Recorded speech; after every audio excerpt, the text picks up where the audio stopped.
no programa Em Discussão de hoje. Eu recebo advogadas e também membros de ONGs e também veterinárias para falar sobre uma questão que está super em pauta, foi a recente aprovação pelo Senado do projeto de lei que reconhece que animais têm sentimentos, que foi aprovada no plenário do Senado, proposta que considera animais como seres humanos. Para falar mais sobre este assunto, recebo a doutora Cristiane Pizzuto, médica veterinária e presidente da Comissão Técnica de Bem-Estar do CRMV de São Paulo. Natália Rocha, advogada para assuntos governamentais e políticas públicas, representante no Brasil da ONG Internacional Mercy for Animals. E Mayra Vélez, presidente da Comissão de Direitos dos Animais da OAB SP. Muito obrigada pela presença de vocês. Sejam bem-vindas. Obrigada. Doutora Mayra, a senhora, a gente estava conversando agora um pouquinho aqui, a senhora estava falando que acompanhou todo esse trâmite dessa lei desde o começo, né? A senhora, enquanto advogada, membro da OAB também, como que a senhora vê a aprovação dessa lei? E assim, na verdade, agora ela volta, né, para a Câmara dos Deputados, porque tiveram alguns ajustes para ser feitos, então ela precisa ser reaprovada de acordo com esses ajustes. Mas ela já andou causando, mesmo dentro da bancada da Câmara, um pouco de desconforto, né, entre alguns parlamentares de alguns partidos, justamente por conta, com a preocupação com a questão do agronegócio. Sem dúvida. Então, eu gostaria que a senhora explicasse para a gente exatamente o que ela prevê e agora esse novo trâmite, o porquê que ela voltou para a Câmara dos Deputados. Perfeito. Eu agradeço a oportunidade porque é um projeto que eu acompanhei praticamente desde o nascedouro. Esse projeto de lei é de autoria de um deputado federal, deputado Ricardo Izar, e ele fez uma espinha dorsal de projeto de lei muito calcada na questão da alteração do Código Civil na época. Então, seguindo a legislação do direito internacional, direito animal internacional, ele entendeu que deveria alterar a natureza jurídica desses animais. Por exemplo, colocando-os fora de um patamar do que a gente considera objeto, coisa. O Código Civil só dá duas categorias, duas naturezas jurídicas, bens e pessoas humanas. Obviamente, o animal, já de acordo com a comunidade científica, não pode ser mais colocado na categoria bens, né? E ele, obviamente, também não pode se coadunar na questão de pessoa humana, porque ele não poderia ser sujeito de obrigações, por exemplo, ele não tem capacidade civil, nenhum desses conceitos jurídicos ou direitos da personalidade. Ele precisa, na verdade, de uma proteção legal maior. E hoje nós só temos legislações muito esparsas e a proteção de uma lei especial, que é a Lei de Crimes Ambientais, que preconiza que é crime de maus tratos, ferir, golpear, mutilar, enfim, de qualquer maneira abusar de um animal. E prevê uma pena de 3 meses a 1 ano de detenção, que raramente resulta no cumprimento de uma restritiva de liberdade, em prisão, como a gente fala popularmente. Então, sabedor disso, o deputado, à época, resolveu alterar a natureza jurídica dos animais, considerando-os de natureza jurídica sui generis, especial, criando uma terceira categoria no Código Civil, tá?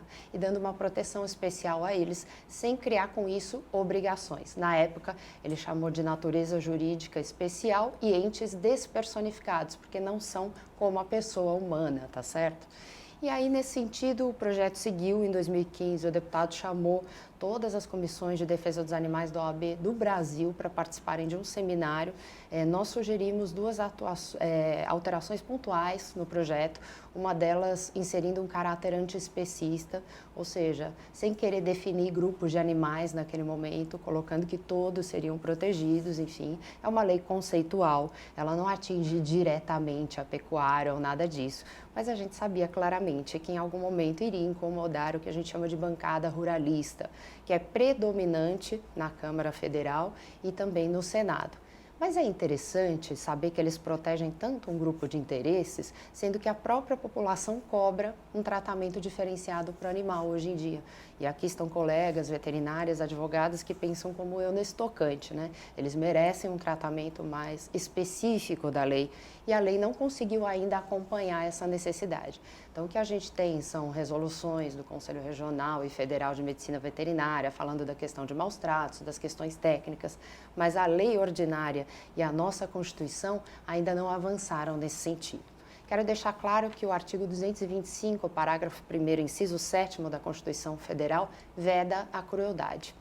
E ela também preconiza o meio ambiente ecologicamente equilibrado. Nesse sentido, a alteração da lei civil acompanharia a ideia da Constituição Federal, da Carta Magna de 88, daria uma proteção maior. Mas ela é uma lei conceitual, ela é um instrumento valioso na mão de um operador do direito, por exemplo, ou de um técnico veterinário ou biólogo, para conseguir construir a imagem de que o animal precisa de uma lei mais protetiva. Ela incomoda a bancada ruralista e ela vem sofrendo alterações desde o primeiro texto no Senado.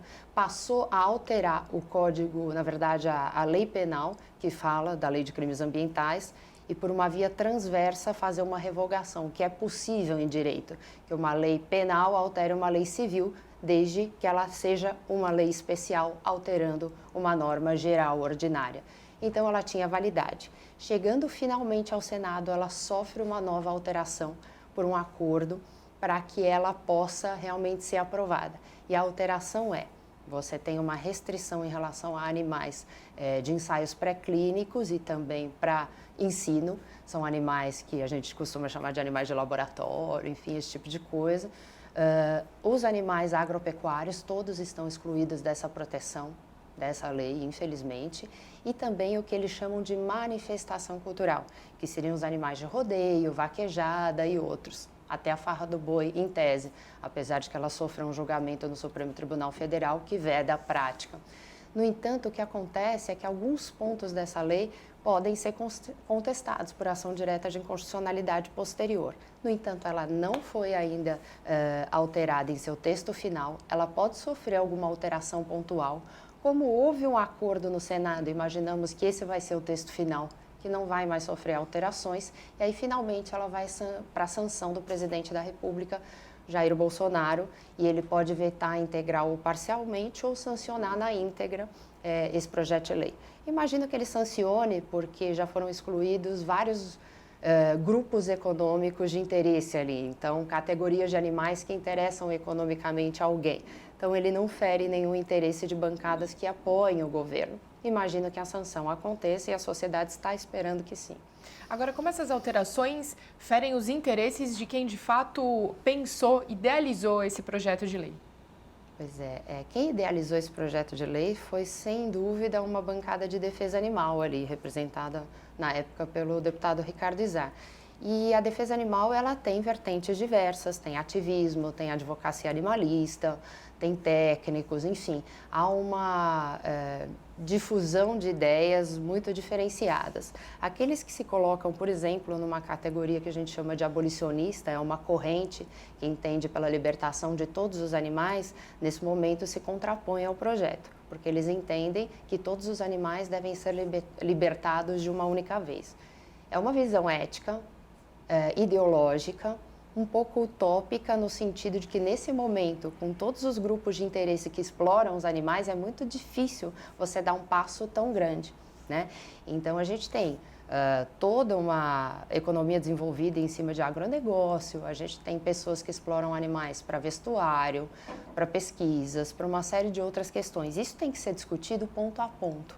Nunca vai haver qualquer tipo de avanço nesse sentido se a gente não discutir com a comunidade científica, com o agrobusiness, com todas essas categorias de interesse. Então, eu acho o seguinte, essa lei, na mão dos advogados, ela vai fazer diferença, porque a gente vai saber lastecer o conceito inicial para uma série de outros animais. Por isso, é interessante, sim, que ela seja muito discutida, ela traz à baila essa discussão para que a sociedade se envolva na defesa dos animais. E eu acho que as críticas que eu acompanhei até agora, elas são muito de caráter ético utópico.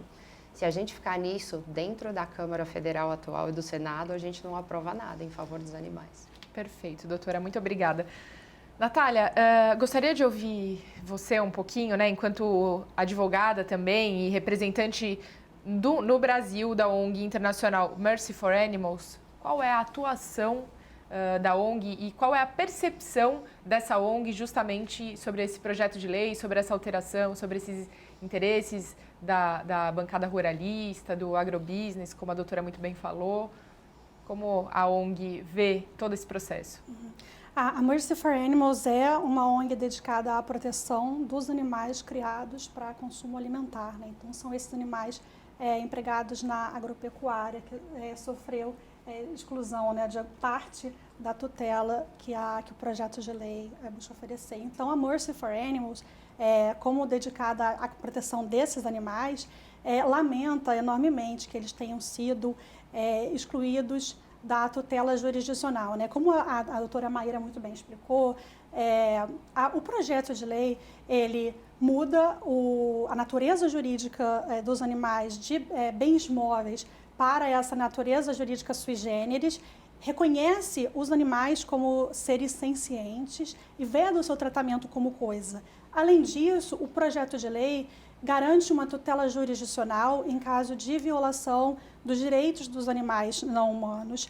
No entanto, ela exclui os animais usados na agropecuária, os animais usados na experimentação científica e aqueles animais usados para manifestações culturais consideradas como patrimônio cultural brasileiro. Então, essa exclusão, a Mercy for Animals, a gente sente muito, lamenta, mas nós vemos como um atraso em comparação a diversos outros países que têm uma legislação mais abrangente, que abrange todos os animais, e um descompasso com relação ao que a sociedade atualmente vê como necessidade assim, de proteção dos animais, de bem-estar dos animais criados, né, para consumo alimentar. Acho que o nosso poder legislativo está perdendo uma grande oportunidade de se colocar aí entre os países mais desenvolvidos na proteção jurídica dos animais.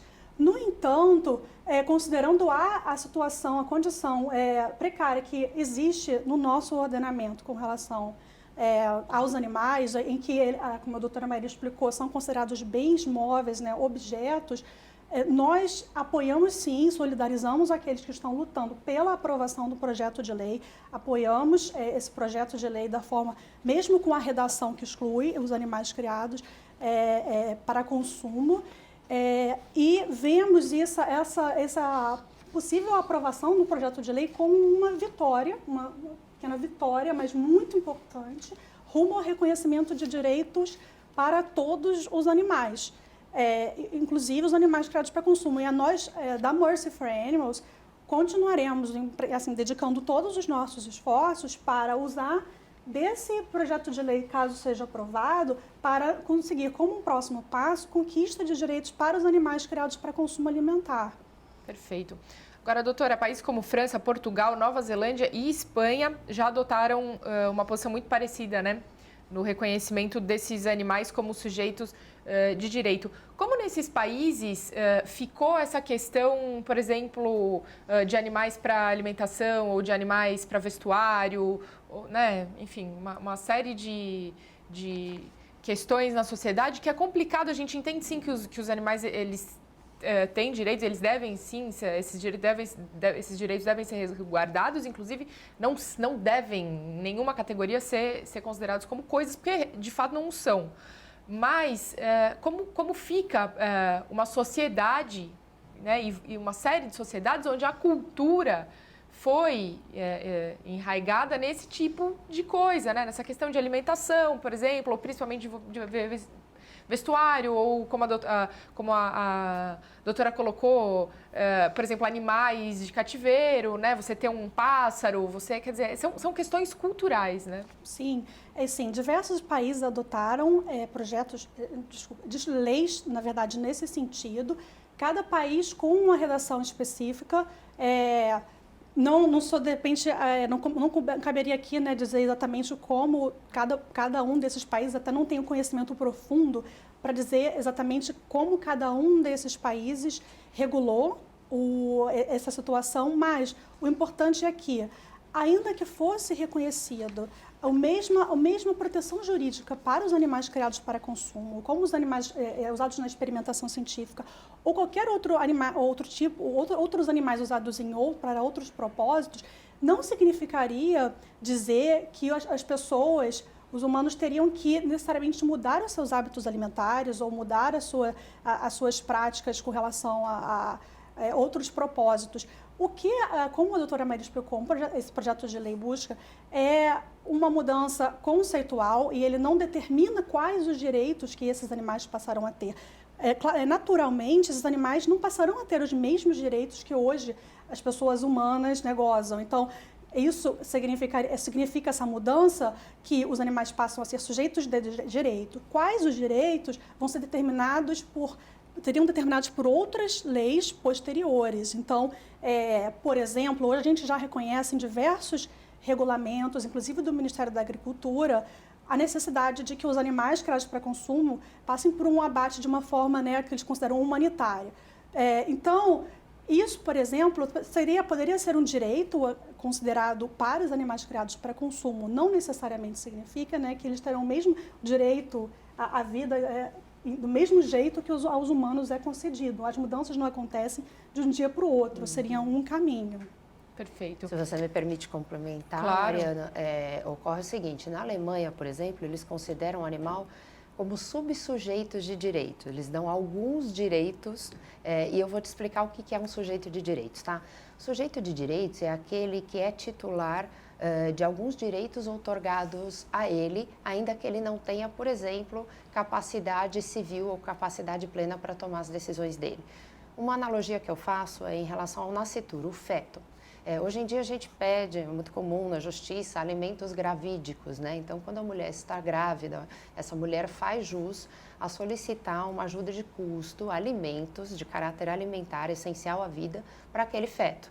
E aí, o namorado, o marido, enfim, aquela pessoa que esteja separada de alguma maneira, tem que ajudar a sustentar aquilo que não é ainda uma criança, pois segundo a acepção do Código Civil, ele não nasceu com vida, ele não tem os direitos básicos da pessoa humana, porém ele já é sujeito de direitos. Resguardadas as proporções ali, a gente está falando de animais não humanos, o animal passaria com esse projeto de lei a ser sujeito de direitos. Como bem disse a doutora Natália, eles não ficam bem claros ali quais são esses direitos. Isso vai ser decidido depois por uma legislação esparsa, como foi em todos os outros países. Na França fica claro que os animais de produção foram excluídos, então todos aqueles criados ficam excluídos daquela tutela, porque é um país de forte cultura agropecuária, né? Então eles fazem o foie gras, eles produzem uma série de alimentos e eles também praticam a caça em algumas modalidades. Então eles jamais deixariam esses animais com esse conceito diferenciado. Mas é importante dizer que a gente não vai acabar com essas práticas culturais simplesmente com a lei. A lei é um marco regulatório que dá a possibilidade de um operador do direito trabalhar melhor a tutela desses direitos. Então, hoje, por exemplo, a gente faz uma tese, uma construção e a gente consegue o que a gente chama de guarda compartilhada de animais domésticos, né? Então, para cães, para gatos, enfim, isso tem que ser melhor trabalhado. Mas fato é que nós temos várias decisões judiciais nesse sentido e hoje em dia a gente não coloca mais esses animais domésticos na seara da partilha, ou seja, quando há um inventário ou uma separação, um divórcio, eles não entram mais como objeto, eles já são considerados pelos juízes seres sencientes e tratados pela vara de família. Isso é um novo conceito que surge hoje, que a gente chama no direito de família multiespécie. Então, eles são considerados membros da família, mas há uma separação especista. Eles consideram alguns animais de algumas espécies como próximos da família e outros não. Por exemplo, alguns animais de produção ainda não estão incluídos nessa construção. Com essa tese, a gente tem mais dificuldade de trabalhar isso no judiciário, mas a gente já tem decisões favoráveis aos animais. Imagine com esse projeto de lei aprovado como lei. A gente prescinde da tese, da construção e vai direto para o que interessa, que é a proteção iminente aí da vida desses animais. Perfeito. Aí eu tenho, daqui adiante, eu tenho duas perguntas para a senhora com base nesse raciocínio que a senhora acabou de falar, mas eu gostaria de ouvir que a médica veterinária e presidente da Comissão Técnica de Bem-Estar do CRMV de São Paulo, doutora Cristiane, falasse para a gente um pouquinho sobre a importância desses animais serem considerados animais sencientes, né? Ou seja, que eles têm, sim, que eles sofrem, eles têm sentimentos, eles, claro, cada categoria de uma forma diferente. Eu gostaria que a senhora falasse um pouquinho mais sobre isso, inclusive como o Conselho Regional de Medicina Veterinária de São Paulo se colocou frente a toda essa discussão. ficamos muito satisfeitos com a criação desse projeto de lei, porque ele é um ganho muito importante para os animais. Afinal de contas, nós trabalhamos há muito tempo nessa questão de bem-estar e qualidade de vida dos animais. Isso é um ponto pacífico para nós veterinários. É um processo evolutivo. Nós estamos ainda numa fase muito embrionária dessa questão de bem-estar. Ainda é muito complexo definir bem-estar animal, apesar das inúmeras pesquisas, dos inúmeros estudos que a gente vem fazendo. Mas nós estamos muito evoluídos já em relação a algumas coisas básicas e necessárias, primordiais para manter o mínimo de qualidade de vida de um animal em qualquer situação que ele esteja, seja dentro da casa de uma pessoa, seja num laboratório, seja num zoológico, seja um animal de produção. Então, nós tentamos ter esse olhar cuidadoso de bem-estar para toda essa categoria de animais. Então, esse projeto de lei que reconhece hoje os direitos dos animais e que realmente traz esse valor para o mundo animal, ele é muito importante. Porém, nós temos que alguns pontos preocupam em relação a alguns comentários, algumas discussões que se fazem, por exemplo, em relação a essa questão dos animais de pesquisa, né, que foram retirados do projeto de lei. Eu não vejo isso porque eu estou dentro da pesquisa, eu faço ciência e nós trabalhamos dentro de todo um regulamento hoje do CONSEA.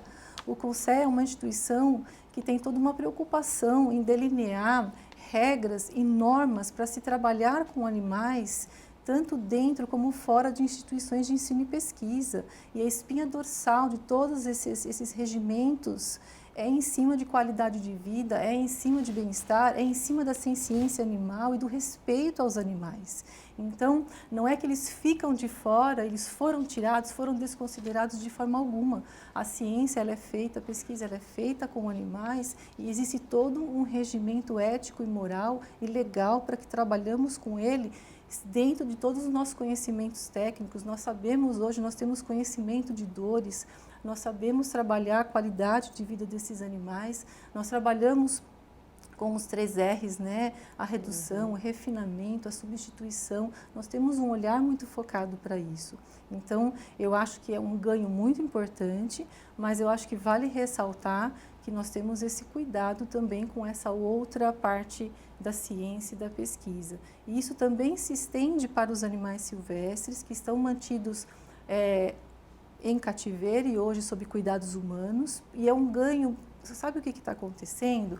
O Brasil está passando por uma transformação. E é um processo que eu vejo com muito bons olhos, porque ele é irreversível. E quem sai ganhando com isso, sem dúvida, são os animais. E somos nós, profissionais, que lutamos pela qualidade de vida deles também. E não é porque nós usamos esses animais no nosso dia a dia para melhorar o dia a dia de todos, inclusive dos animais, que nós não temos esse olhar, esse cuidado. Então, por exemplo, os animais silvestres hoje, os zoológicos e os aquários brasileiros, eles estão com um ganho que nós nunca imaginamos que eles tivessem. Essas instituições, elas estão sendo certificadas, elas estão sendo acreditadas para o bem-estar animal. Elas passam por vistorias, elas passam por um acompanhamento de técnicos e elas só são creditadas se atendem aos requisitos mínimos. Então, isso é um ganho muito importante. E por que nós precisamos trabalhar com animais silvestres? Precisamos manter esses animais em zoológicos e em aquários? Precisamos. Eles têm um papel muito importante na conservação, eles têm um papel muito importante na educação ambiental. Então, isso é um outro motivo para a discussão, mas é importante nós entendermos que a gama de animais, né, toda essa legislação, ela não pode ficar só focada para algumas espécies, como ela não está sendo realmente voltada para um foco de animais, mas nós temos que entender que não são só os pequenos animais que têm que estar envolvidos, só os animais de produção. Nós temos sim animais de pesquisa, animais silvestres, nós temos animais de laboratório e que eles já têm um cuidado também muito especial. Eles não estão jogados e sendo tratados como coisas, eles já vêm sendo tratados com todo respeito e com toda a ética há muito tempo e existe uma legislação que nos rege para que nós possamos fazer tudo isso. O mesmo acontece com os animais de produção.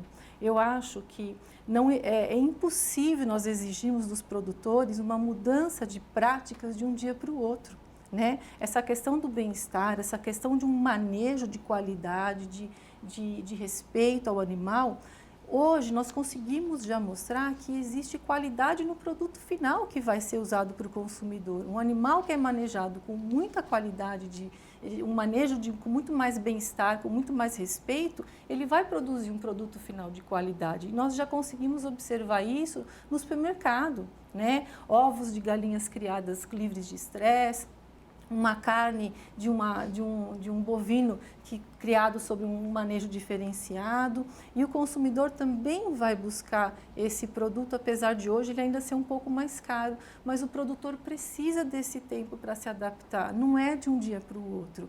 Então, talvez eu vejo isso como uma preocupação da bancada ruralista, porque eles precisam desse tempo. E nós não podemos exigir isso de uma hora para outra. Existe um investimento pesado em toda essa mudança de manejo. Então, eu acho que é um processo irreversível. Eu acho que toda essa cadeia que envolve animais está se adaptando e vai se adaptar, mas eu acho que é uma questão de tempo. Ainda precisamos de um tempo. Mas estamos fazendo um bom trabalho. Eu acho que a sociedade está fazendo um bom trabalho como um todo, os profissionais, a parte jurídica, a própria população exigindo e nos mobilizando para que façamos algo diferente. Eu acho que é muito importante isso, mas nós temos que ter muito cuidado de colocar as coisas da maneira tecnicamente correta e viável para que tudo isso possa ser execuível. Senão, nós nos perdemos e aí os animais é que saem perdendo com isso. Eu queria até comentar essa fala dela, se me permitir, porque realmente isso é muito importante, que a gente coloque viabilidade, projetos de lei que sejam possíveis de implantar ou de auxiliar como instrumento legal. Isso é extremamente importante. Você só faz isso consultando a área técnica, né? É importante também a gente ressaltar que, em relação aos animais de pesquisa, a gente tem uma legislação própria, e a Lei Arouca, de 2008, ela define a criação do CONSEA, que é esse Conselho de Experimentação Animal, né, de ética no uso desses animais, e estabelece também a criação de CEUAs, que são comissões de ética no uso de animais. O grande problema do CONSEA é que ele foi criado e até hoje não conseguiu estabelecer um protocolo de fiscalização adequado. Então, isso fica muito na mão dessas comissões de ética no uso de animais, que muitas funcionam extremamente bem, mas não é o caso de todas, porque em todos os segmentos há problemas. Então, o que a gente vê é que não há fiscalização em laboratório. A questão da fiscalização, por exemplo, dos animais de fazenda, já passando para outra questão, ela é feita pelo MAPA, pelo Ministério da Agricultura, né, e da Pecuária, e ela é marcada, ou seja, em geral, são fazendas com dias marcados para serem fiscalizados. Obviamente que eles não vão conseguir esconder tudo, mas nem todas têm as boas práticas de bem-estar animal. E bem-estar animal, como bem disse a doutora, é uma ciência hoje. Então, isso tem que ser um objeto de evolução. Isso tem que ser exigido. Se fala agora no retorno do embarque de animais vivos, né? Ele não parou, na verdade, embarque de gado em pé em navios, né? Então, não há uma cadeia de abate aqui dentro, não há incidência tributária, não há criação de muitos empregos, beneficia meia dúzia de empresas. Então, eu quero deixar bem claro uma questão. Será que a bancada ruralista representa todos os pequenos e médios produtores ou representa 5 ou 6 indústrias que monopolizam o mercado? Essa é a nossa questão. Não vejo eles tratando de questões técnicas, tanto que eles excluem esses animais sem conhecer, como disse a nossa colega veterinária, a Lei Arouca. A gente alertou isso para eles, já há uma lei regulatória nesse sentido, vocês não precisam excluir esses animais da proteção legal. É importante dizer que, ainda que haja todo esse esforço da comunidade científica no tratamento dos animais, e já há estudo de ciência de bem-estar de animais em laboratório, em fazenda, há protocolos, por exemplo, para extinguir as gaiolas das galinhas poedeiras, da criação, até 2023 ou 2025, de algumas ONGs internacionais. A Mercy faz trabalhos nesse sentido, a World Animal Protection e outras. Existe a necessidade de uma lei regulatória, porque, infelizmente, bancada ruralista, ativismo, as pessoas em geral não conhecem a legislação técnica, que é extremamente importante, que tem que balizar a legislação maior, mas é importante que haja uma legislação ordinária para falar disso diretamente para o povo e para as pessoas que são leigas. Perfeito. Doutora Cristiane, gostaria de voltar para a senhora e saber também a opinião do Conselho Regional de Medicina Veterinária justamente sobre essa questão do uso de alguns animais para estudos, por exemplo. Então, em universidades, né, em cursos, como o Conselho se coloca sobre essa questão? Isso também é um processo evolutivo. Nós somos extremamente a favores da substituição do animal por modelos, né? Eu acho que qualquer técnica que permita a substituição de um animal vivo num procedimento, numa sala de aula, ele é muito bem-vindo, ele é necessário e desejável. Mas chega um determinado momento, um estágio da formação, por exemplo, do médico veterinário, que se faz necessária a presença de um animal, né? Existem procedimentos, experimentações clínicas, pesquisas que necessitam ser feitas com animais. Então, nós não temos como eliminar os animais 100% da ciência e da pesquisa, né? Eles são peças fundamentais para a evolução da espécie humana, para a evolução da medicina, para a evolução dos próprios conhecimentos nossos profissionais para ajudar tanto a parte humana, os homens, né, como os animais. Então, aonde vamos testar protocolos, aonde vamos ter informações para que possamos realmente ajudar a sociedade como um todo? É através do uso de animais. E por isso que nós não podemos abrir mão, em determinadas situações, de fazer uso desses animais nos nossos experimentos e nas pesquisas. Elas são fundamentais, elas são necessárias. Não temos como abrir mão disso. Porém, todo esse trabalho, todo esse estudo, ele é feito realmente dentro de toda essa infraestrutura legal que eu já falei para vocês. Como a doutora Maíra falou, em relação às CEUAS, as universidades, nós não conseguimos executar nenhum projeto de pesquisa dentro das universidades, por menor que ele seja, nem se for para observar um animal, sem uma aprovação da CEUA, né? Que é uma comissão de ética.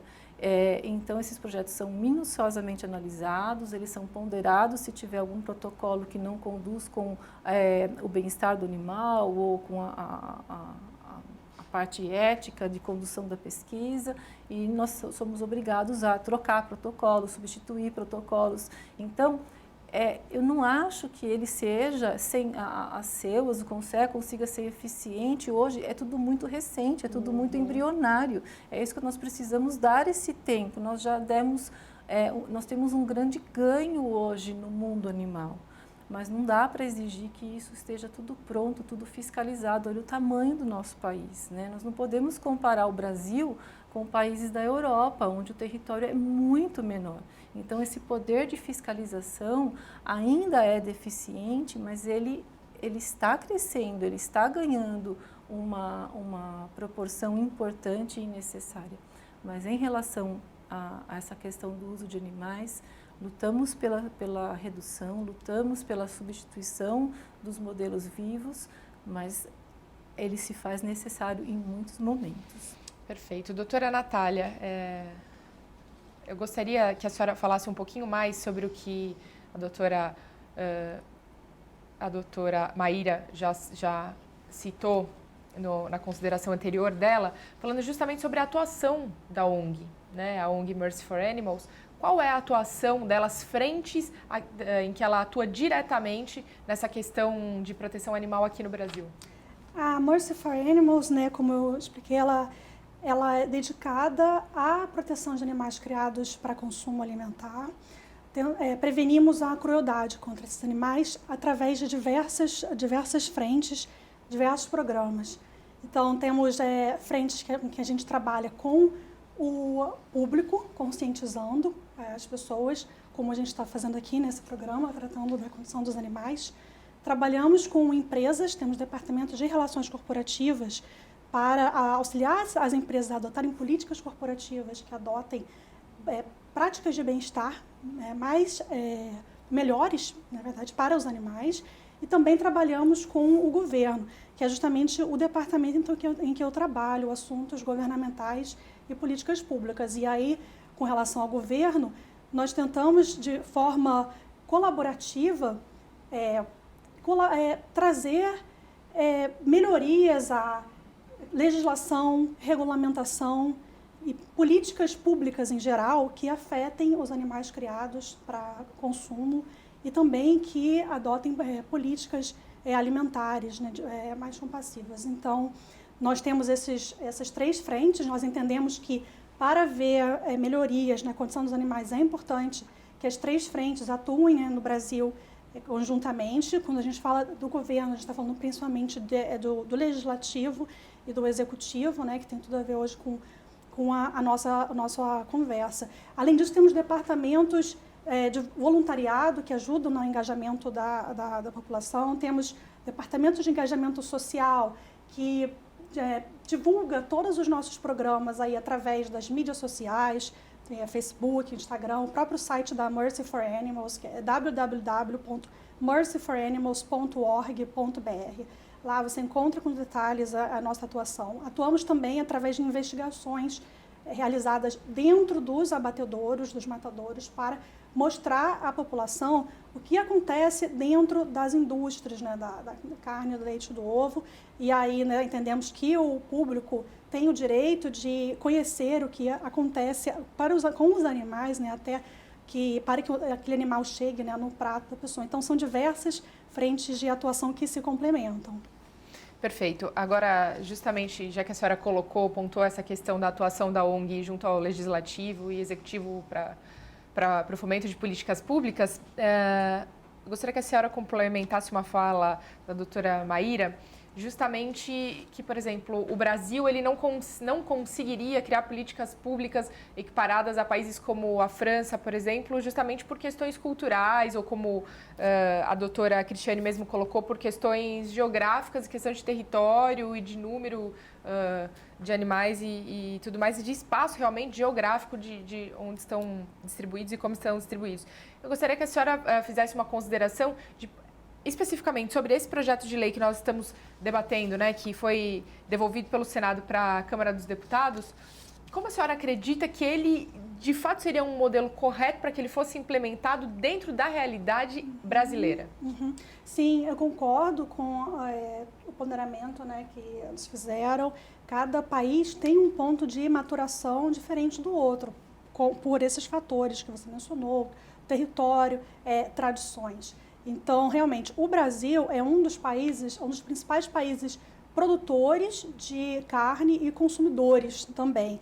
Então, a gente entende que aqui tem algumas, assim como outros países também no mundo, algumas, eu não diria barreiras, mas algumas condições realmente que têm ainda que ser trabalhadas. Em alguns outros países, a proteção jurídica dos animais está mais avançada. Em alguns dos países que você mencionou, já adotou uma legislação como essa em 1990, e agora nós estamos nesse caminho, né? Eu acho que, como foi mencionado, é um caminho irreversível. Eu acho que acaba sendo uma coisa universal, as pessoas caminharem nesse sentido. Com relação ao que seria ideal, considerando essas condições do Brasil, a Mercy for Animals, a gente ainda entende que teria espaço, sim, para contemplar nesse projeto de lei, né, que esperamos que seja aprovado, os animais também criados para consumo e inseridos dentro dessas tradições, né, e dessas limitações de território, né, mencionadas ainda assim. E aí, como a gente mencionou anteriormente, caberia a legislações posteriores fazer esse ponderamento, né, considerando que nesse momento é capaz de a gente avançar. E aí viria regulado através de regulamentos mesmo dos órgãos que são especializados naquela matéria, por exemplo, os órgãos que regulam o bem-estar animal, em qual é o estágio que a gente consegue dar de direitos a esses animais, né? Então, ainda acreditamos que o ideal, mesmo considerando, né, as proporções do Brasil e as tradições culturais, que fossem dados aos animais, todos os animais, o mesmo nível de proteção jurídica, porque acho que todos podemos concordar, todos são seres sencientes. Hoje nós temos essa compreensão que é embasada na ciência, que todos os animais são passíveis de sofrimento, todos eles sofrem. Então, seria um reconhecimento, e realmente o que está acontecendo com esse projeto de lei, um reconhecimento de que, na verdade, todos os animais sofrem. E isso já é uma conquista, assim, incrível desse projeto de lei. Esperamos que seja confirmado em breve. Perfeito. Agora, como atrelar, doutora, políticas públicas e alguns interesses, não só interesses de algumas parcelas da sociedade, mas justamente essa questão que já foi colocado aqui, como, por exemplo, uma questão muito mais intrínseca na sociedade, que é justamente os hábitos. Sim. Os hábitos culturais, os hábitos alimentares, quer dizer, como a doutora mesmo colocou, é muito difícil você, de uma hora para outra, mudar o hábito de toda uma nação, né? Então, justamente a senhora que atua nessa ponta, né, das políticas públicas, como pesar, né? Como saber qual o peso e qual a medida na hora de, por exemplo, criar essas políticas públicas ou ponderar um projeto de lei como esse, por exemplo? Nessa questão, eu acho que esse ponderamento viria através do processo regulatório que as agências que cuidam do assunto do bem-estar são competentes para atuar. Então, por exemplo, o Ministério da Agricultura tem diversos regulamentos sobre o bem-estar animal. Quando eles iniciam um processo regulatório, acontecem muitas discussões internas com diversos participantes da sociedade, e aí inclui organizações de proteção animal, inclui conselhos veterinários, inclui participantes da indústria, de produção de produtos de origem animal. Então, isso acontece tanto num estudo anterior à produção de uma proposta de regulamentação, quanto formalmente a própria lei, ela prevê que o Ministério da Agricultura, os ministérios em geral, né, quando eles vão editar um regulamento, eles coloquem a consulta pública também. Então, qualquer interessado do público pode contribuir com uma proposta de regulamentação de um tema específico, enviando suas sugestões, suas recomendações, sempre tecnicamente embasadas, juridicamente embasadas também. E aí entra uma oportunidade de todos esses setores contribuírem com esses conhecimentos. E aí os veterinários vão ponderar, o setor ruralista vai ponderar o que se consegue naquele momento. E vai ser, assim, nesse campo regulatório, a gente entende como o melhor campo para regular os detalhes de como aqueles animais vão ser tratados na prática e não através de uma lei. Então, justamente essa lei seria a base para que futuramente todos os entes participassem chegassem a uma convergência. Perfeito. Se me permite complementar, Mariana, isso é extremamente importante que você perguntou. Como você consegue discutir essas questões e inserir isso em políticas públicas? Eu acho que a resposta está além de um arcabouço regulatório que favoreça isso, na inserção do elemento econômico. Por que esses grupos de interesse são tão fortes? E as matérias parecem quase que indiscutíveis com eles, por exemplo, a bancada ruralista ou parte da comunidade científica, simplesmente porque você tem um elemento econômico muito forte defendendo certas ideias. Então, quando você dá alternativa econômica para o produtor, ou alternativa para a comunidade científica, ela mesma procurar testes alternativos, seja na redução, seja na substituição realmente do uso do animal, você começa a abrir a discussão e a trazer possibilidades. Então, por exemplo, nesse momento, através de um projeto da doutora Daniela Gurgel, que é veterinária, que por vezes dá entrevistas aqui na TV Alesp, a OAB estuda a concessão de uma linha de crédito para o produtor para que ele possa usar sêmen sexado na indústria do leite. Isso quer dizer o quê? Que muitos animais de fazenda, bezerros, que nascem e que não são aproveitados pela indústria do leite, hoje estão sendo deixados para morrer à míngua. Eles não são abatidos em sua maioria, como a gente imaginava. O pequeno produtor, às vezes, vende para a indústria de embutidos, enfim, mas ele é um gado que não tem aquele fenótipo específico para corte. A genética dele também não é para corte, então ele não engorda. E aí ele passa a ser um problema, ele não tem utilidade econômica. Quando você concede uma linha de crédito e eles começam a usar um sêmen que já é feito para que nasça, em sua maioria, fêmeas, eles obviamente não vão ser abatidos, eles vão ser usados na indústria do leite. Então, é melhor para a gente, nesse momento, discutir soluções de bem-estar animal do que querer, por exemplo, uma utopia de libertação. Se hoje a gente parasse de consumir carne de um dia para o outro, se não fosse um processo evolutório, como bem pontuaram aqui as minhas colegas, de algumas pessoas, de grandes grupos da sociedade, a gente simplesmente não teria o que fazer com todo esse gado. Eles provavelmente pereceriam ou seriam abatidos de alguma maneira, provavelmente morreriam à fome, porque se não há interesse econômico, eles não dariam abate humanitário para esses animais. Então a gente tem que discutir o reducionismo, a inserção de outras formas mais sustentáveis de alimentação e dar viabilidade econômica, inclusive, para o produtor agir de outra forma com práticas de bem-estar animal dentro do campo. Então, acho que é assim que a gente começa a chegar perto da política pública. E é interessante a gente falar também de toda essa questão, né, de redução do uso de animais de laboratório, que a doutora Cristiane pontuou muito bem, a ética dos profissionais a utilizar esses animais. Quando a gente fala em utilizar, a gente ainda está usando, porque a gente ainda tem um limite científico, né? A gente não pode prescindir de uma hora para outra. Mas há áreas em que é possível prescindir do animal e que há uma certa resistência por parte de algumas indústrias, eu acho que mais até de alguns professores e laboratórios. Então, a gente tem que conversar com eles de maneira muito diplomática o que é possível fazer. Por que não inserir essas práticas de bem-estar animal, né? Então, eu venho fazendo isso muitas vezes com o Sindicato das Indústrias Farmacêuticas. Na questão evolutiva aí dos testes para cosméticos, a gente sabe que mais de 98% das moléculas já foram testadas, então não tem por que você fazer um teste em duplicidade numa fórmula que já foi testada. E, finalmente, as últimas cobaias sempre são os seres humanos, ou os próprios animais que vão utilizar os remédios ou os insumos lá na frente. Então, a gente fala que as cobaias somos nós. No final, o teste clínico é feito em humanos e depois ele vai para o mercado. E é só no mercado que a gente vai saber, por exemplo, se uma pomada vai resultar numa alergia cutânea para alguém. Isso acontece. A gente não tem como cobrir, por exemplo, em ensaios com animais, em testes de experimentação animal, todas as variáveis que podem acontecer em cada indivíduo humano que tem um padrão biológico e fisiológico completamente diferente de alguns animais usados. Então, para deixar bem claro para a população, os testes em animais foram muito reforçados na posteridade que deu sequência ao nazismo. Na época, alguns testes eram feitos em humanos, uma prática odiosa que era chamada de eugenia.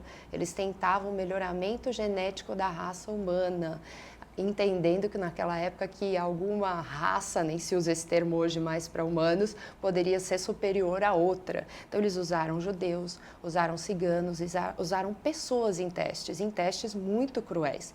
E aí, para salvar o ser humano dessa indignidade, o Tribunal de Nuremberg vem com um regulamento e ele diz que todos os testes a partir daquele momento não serão feitos em humanos, mas em animais. Então hoje, parte da resistência em se falar desse assunto, não só dentro da comunidade científica, que já fala muito, mas com a sociedade, é por medo de mudar padrões de comportamento, padrões científicos. Então, eu vejo parte da comunidade científica extremamente aberta a conversar sobre a questão da evolução nos testes em animais, como a doutora Cristiane, e vejo pessoas extremamente reativas.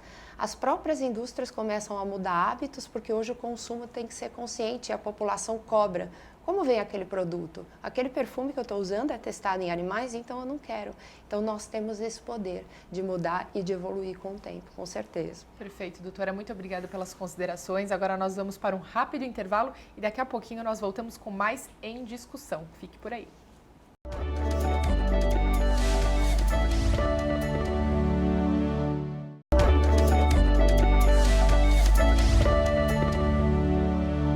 Muito bem, nós estamos de volta com o programa Em Discussão e no programa de hoje nós abordamos o tema do projeto de lei 27 de 2015, que estava tramitando no Senado, agora foi devolvido para a Câmara Federal, justamente que discute sobre o direito de que os animais não são uma coisa, de fato eles são seres sencientes como é o termo usado aqui no programa de hoje, pelas nossas convidadas, doutora Cristiane Pizzuto, ela que é médica veterinária e presidente da Comissão Técnica de Bem-Estar do CRMV de São Paulo. Também doutora Natália Rocha, que é advogada para assuntos governamentais e políticas públicas, representante aqui no Brasil da ONG internacional Mercy for Animals. E também a doutora Maíra Vélez, ela que é presidente da Comissão de Direitos Animais da OAB de São Paulo. Muito obrigada mais uma vez pela presença de vocês. Agora, retomando o assunto que a gente vinha discutindo no primeiro bloco, doutora Maíra, eu gostaria que a senhora falasse um pouquinho mais sobre a fiscalização que esse projeto de lei ele prevê. Né? Então, a gente falou muito sobre ele ser um marco regulatório, ser muito importante, né? Justamente para que as pessoas entendam que os animais eles têm direitos, não como dos humanos, mas que eles têm direitos sim, que eles sentem dor, sentem, né? Tem uma série de reações também. Mas gostaria que a senhora agora, nesse segundo bloco, focasse mais nessa questão da fiscalização, né? Que esse projeto de lei propõe. Porque, afinal, sem a fiscalização de lei não adianta de nada um marco regulatório, né? Sem dúvida. Essa lei especificamente, Mariana, ela não vai ensejar uma fiscalização. Ela é um instrumento legal que vai basear a criação de outras leis mais avançadas. E essas leis, sim, têm previsão específica sobre fiscalização. Por exemplo, a Lei Arouca, que fala, né, dos animais de experimentação na ciência, ela prevê a fiscalização através de 5 ministérios. Não é o CONSEA diretamente, esse órgão que a gente citou no primeiro bloco, que faz a fiscalização. São 5 ministérios: o Ministério da Ciência e da Tecnologia, o MAPA da Agricultura e da Pecuária, o da Saúde, o da Educação e um outro 5º ministério, que eu acho que é o Meio Ambiente. Ou seja, ele vai buscar onde há corpo de fiscalização técnico, essa fiscalização de acordo com cada assunto. E quando a gente fala cada assunto, animais têm uma variedade biológica e ecossistêmica enorme, onde eles vivem, como eles vivem, as características da espécie. Então, da maneira que eles são utilizados, como e onde, há uma variabilidade total de fiscalização. Então, por exemplo, a questão da agropecuária. Essa é um objeto de fiscalização do MAPA, do Ministério da Agricultura e da Pecuária. São eles que têm por obrigatoriedade fiscalizar. Mas é importante dizer que qualquer um da sociedade pode realizar uma denúncia de maus tratos, tá? Aqui no estado de São Paulo, a gente tem a denúncia eletrônica, que pode ser feita pelo site do DEPA, que é a Delegacia de Proteção aos Animais, né? Então, vocês podem achar isso aí na internet, ou podem realizar uma denúncia, por exemplo, quando há maus tratos ou um abuso de cães, gatos ou de outros animais silvestres que venham a conhecimento do cidadão através de uma delegacia especializada. Aqui na cidade de São Paulo nós temos uma, que fica ali na Avenida São João, DPPC, mas tem algumas delegacias especializadas surgindo no interior. Quando você fala de animais silvestres, você pode fazer essa denúncia diretamente para o IBAMA ou para a Secretaria do Meio Ambiente do local, seja a Secretaria do Meio Ambiente do Estado, que muitas vezes já está bem estabelecida na fiscalização, outras vezes o poder ficou com o IBAMA. Há uma lei complementar, a 140, eu não me lembro o ano, mas acho que é de 2011, que ela foi passando, não, ele é anterior, ela foi passando a atribuição ambiental, que era somente da fiscalização do IBAMA dos animais silvestres, para as secretarias do Meio Ambiente do Estado. São Paulo já faz essa fiscalização, enfim, você pode denunciar em todos esses canais de denúncia que eu citei aqui. E algumas cidades também podem contar com a ajuda da GCM, da Guarda Municipal, que tem órgãos fiscalizatórios próprios. Quem faz essa fiscalização de denúncia de maus tratos de maneira direta é a Polícia Ambiental. Mas você pode chamar um policial militar na ocorrência de qualquer flagrante de maus tratos e nunca deve ingressar num domicílio ou numa indústria sem o registro do que está acontecendo, senão você vai responder a um processo por invasão de domicílio. Então, você tem que estar bem respaldado na lei, geralmente está acompanhado de uma autoridade policial e fazer fotos, vídeos e testemunhar contra quem fez isso a qualquer animal. Nem sempre, no entanto, nós temos a oportunidade de acompanhar casos de maus tratos, como cavalos abandonados em estradas, animais que não são bem tratados, que ficam privados de uma alimentação adequada. Nesses casos, você precisa da ajuda de uma investigação. O Ministério Público também pode ajudar, porque ele também faz a tutela dos animais e é importante levar indícios de provas para que a investigação fique facilitada, tá certo? Perfeito, doutora, muito obrigada. Doutora Cristiane, a gente vinha conversando que a senhora, enquanto médica veterinária, é muito próxima também dessa questão dos animais silvestres, né? E nós estávamos comentando justamente sobre essa questão do tráfico de aves, né, de animais silvestres, que só perde aqui no Brasil para o tráfico de entorpecentes, né? Eu gostaria que a senhora comentasse um pouco mais também sobre os direitos dessa gama de animais, né? Infelizmente, né, o tráfico de animais silvestres é uma realidade, uma triste realidade no Brasil, e ele só é fomentado porque existe a contrapartida, existe quem compre, né? Então é muito importante a mesma sociedade que luta pelo bem-estar dos animais, né, seja de produção, seja dos pets, ela entenda que ela tem responsabilidade na compra e na aquisição de um animal silvestre oriundo do tráfico. Então, se você quiser adquirir um animal silvestre, existe uma lei específica que te regulamenta de você comprar de criadores comerciais, de criadores específicos para aquilo. Se isso é certo ou não, não entra aqui nesse mérito, mas existe um canal legal para se fazer a aquisição desses animais. Então, nós da sociedade temos responsabilidade por alimentar esse tráfico. Se ninguém comprar, eles não têm para quem vender, eles não vão mais traficar. E eu acho que é muito importante também as pessoas entenderem que, uma vez que é feita a apreensão, né, por um órgão competente de fiscalização, e ele é feita a apreensão desses animais, esses animais eles são destinados. E são destinados para onde? Para instituições como zoológicos e aquários, que são obrigados por lei a absorver esses animais apreendidos pelos órgãos fiscalizadores. E muitas vezes não existe uma estrutura para se receber um número elevado de animais apreendidos do tráfico, né? Então a sociedade, de repente, ela enxerga o zoológico como um acumulador de animais, né? Mas ele é obrigado a absorver toda essa demanda.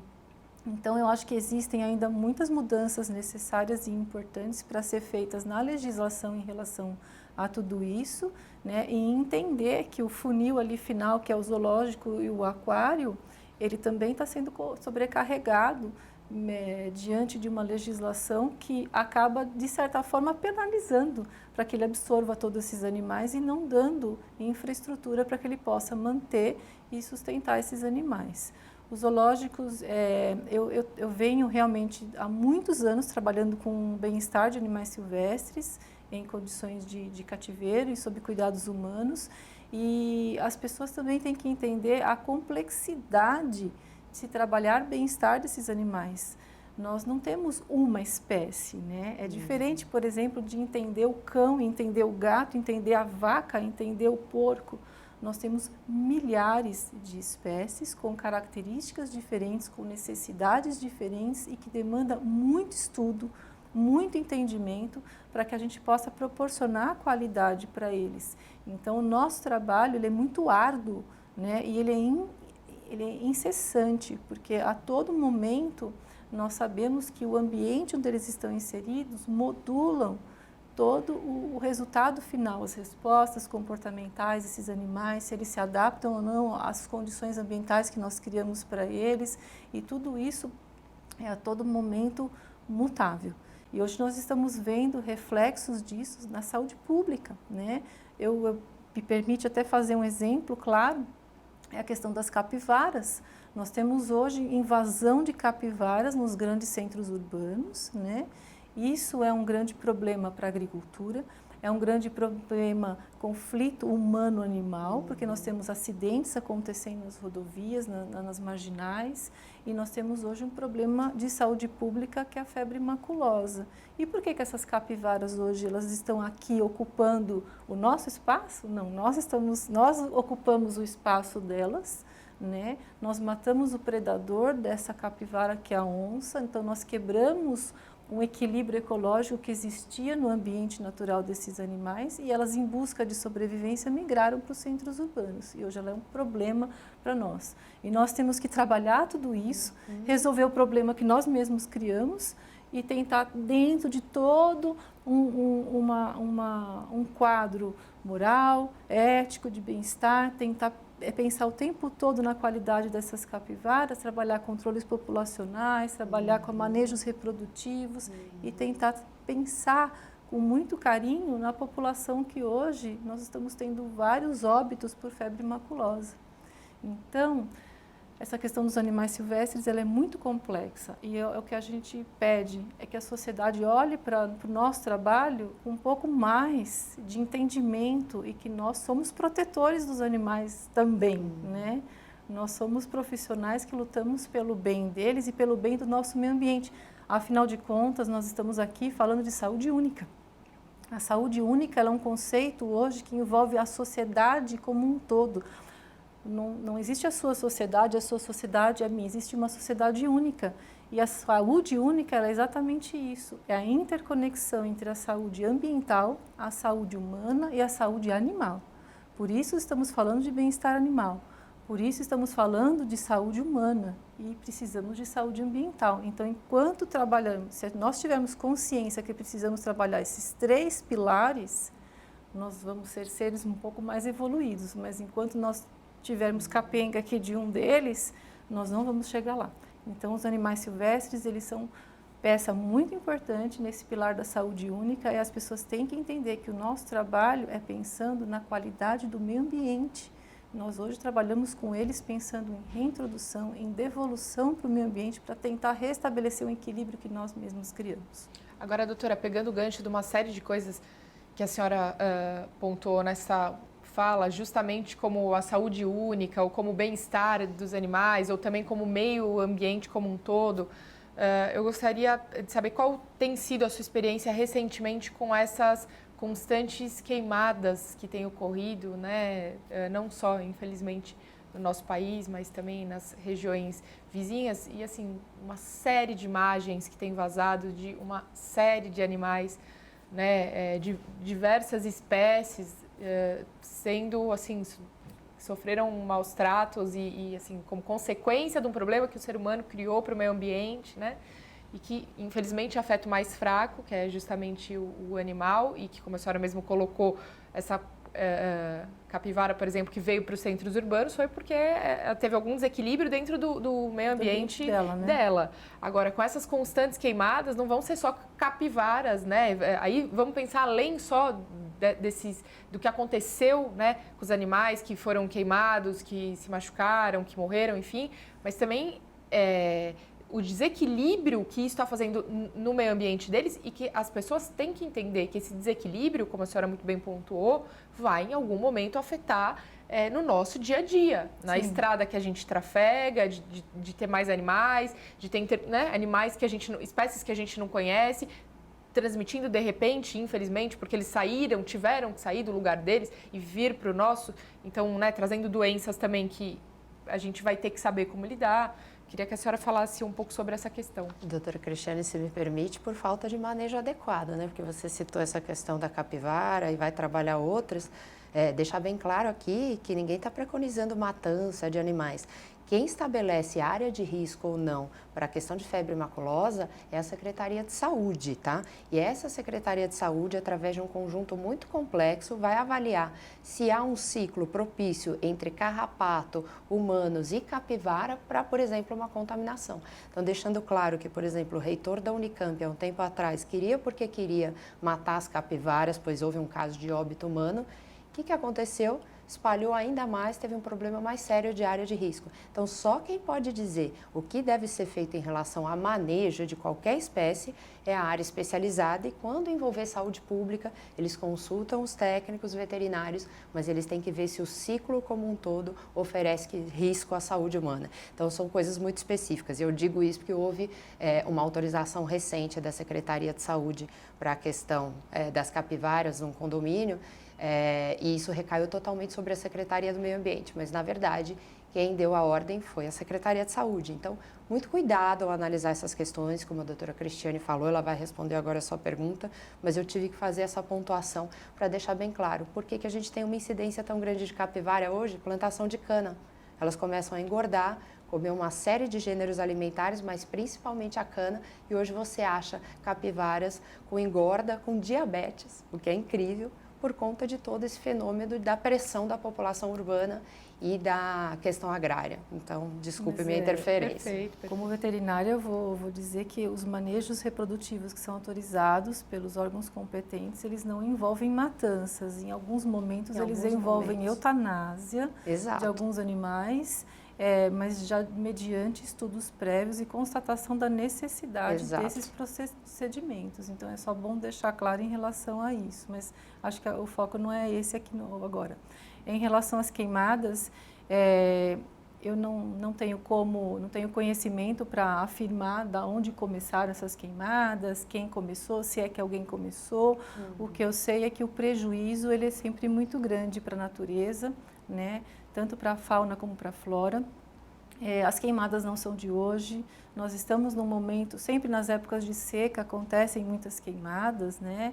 Agora estamos vivendo uma queimada muito intensa, o prejuízo vai ser grande, eu acho que nós temos perda da biodiversidade assim de forma muitas vezes irreversível, então eu acho que é muito importante os órgãos governamentais, a sociedade terem esse entendimento da importância da preservação da natureza, da preservação de nichos ecológicos, de áreas de conservação para o bem-estar de todo mundo, de uma sociedade como um todo. Pode não parecer, né, que a Amazônia tem interferência aqui em São Paulo, lá no Rio Grande do Sul, sim, ela tem sim. E até em outros países. Exatamente. Então, se nós não juntarmos as informações técnicas, tantas pessoas já estudaram todos esses fenômenos, o quanto a Amazônia ela é importante para a sobrevivência de todos nós, né, com um pouquinho mais de qualidade. Então, se nós soubermos falar, dialogar, acho que a gente precisa aprender a dialogar. Todo mundo tem que ceder um pouquinho, entender o outro, entender o que cada um estudou, o que cada um tem de conhecimento e tentar chegar a um denominador comum. Eu acho que só assim, realmente, a gente vai estar falando em saúde única, senão nós não vamos conseguir falar em saúde única. Mas é importante essa interconexão com todos os profissionais da área e com as políticas públicas, com certeza. Se a doutora permite complementar, claro. Né, esse é um assunto que tem a Mercy Farmers também tem muito interesse, e você falou aí de saúde única, e essa questão das queimadas eu achei interessantíssimo. A Mercy Farmers está conscientizando agora a população sobre o seguinte: mais de 80% do desmatamento na floresta amazônica acontece em função da agropecuária, né? Então, e mostra a importância de a gente analisar os próprios hábitos, né? Porque todas as pessoas podem contribuir para melhoria da nossa natureza, nesse conceito de saúde única, analisar os próprios hábitos e pensar em hábitos que reduzam o consumo desses alimentos que são provenientes da agropecuária, considerando que mais de 80% do desmatamento acontece em função da agropecuária. Não poderia deixar de colocar aqui esse ponto, né, que tem tanto a ver aí com o que a gente está conversando, de saúde única e a questão das queimadas. Perfeito. Gostaria que você explicasse para quem nos assiste de casa o porquê, né, da relação tão grande do desmatamento com essa questão da agropecuária, porque muitas vezes quem nos assiste de casa, primeiro, não sabia desse dado, mas principalmente também não consegue, em muitos casos, às vezes, fazer essa conexão. Sim, a maior parte do desmatamento, né, acontece, né, para a preparação de pasto para os animais e também para a produção de alimentos, né, como a soja, que vão para os animais também, para o gado, né, como se considera, os animais que são consumidos como alimento. Então, esse número vem crescendo de forma impressionante, sabe, a ponto de se atingir, né, a maior parte da floresta com o propósito de alimentação, né, com base na agropecuária. Essa a correlação, é uma correlação bem clara. A própria ONU já alertou quanto aos problemas ambientais que a agropecuária causa, e aí não só o desmatamento, como a poluição do ar, a poluição das águas. Então são diversos problemas ambientais que vêm em decorrência do nível de produção de animais que hoje se encontra aqui, o que acontece no Brasil, que fato é que é insustentável para o planeta. insustentável para os animais, para as pessoas, para a sobrevivência das próximas gerações. Então, eu acho que esse é um momento assim, crucial na nossa história de repensar o que nós podemos fazer, todos os setores, para contribuir e garantir uma melhor saúde para todos nós. Perfeito. Eu agradeço muito, doutora Natália, pelas considerações, doutora Maíra, também doutora Cristiane, muito obrigada pelas considerações, pela presença de vocês. Sem dúvida foi um assunto de extrema importância e muito esclarecedor ao longo dessa 1 hora para quem nos assistiu de casa. E você, se quiser rever este e outros programas, é só entrar no nosso canal do YouTube que você encontra este, programas e muitos outros. Muito obrigada pela sua audiência e até breve.